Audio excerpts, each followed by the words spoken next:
An emotional day on Long Island for loved ones of the Legal Seafoods manager who died of carbon monoxide poisoning.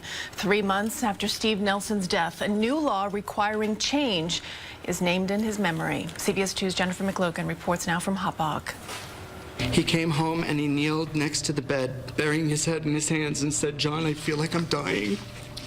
Wrenched with emotion, family members and co-workers remembered the final days and hours of Steve Nelson's life. The manager of Legal Seafoods was killed by lethal levels of carbon monoxide poisoning at the Huntington Station restaurant, where 20 others were also sickened but survived. Now, 3 months later, Steve Nelson's death has inspired change. For all that, I'm very proud to sign this bill into law.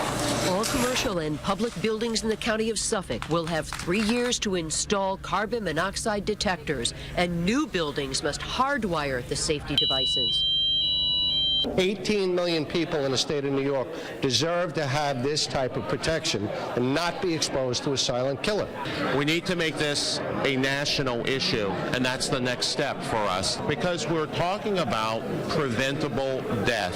Nelson was exposed to a slow leak of carbon monoxide and for weeks was riddled with headache, fever, rash, and nausea. His friends recall a doctor giving him some pills and sending him back to work, unaware that Nelson's blood was being poisoned. Several of his colleagues, too, were sick over time, but did not succumb. Nelson's office was downstairs in the restaurant where there was no ventilation. The passage of this law gives us something tangible to hold on to, and the fact that it's named after Steve makes it all the more bittersweet.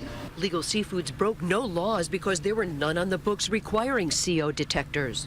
Since Nelson's death, the restaurant voluntarily installed them in all its locations and will now work with Suffolk to make this a state and national mandate. From Huntington Station, Jennifer McLogan, CBS 2 News. About 400 people die every year in the U.S. as a result of unintentional exposure to carbon monoxide.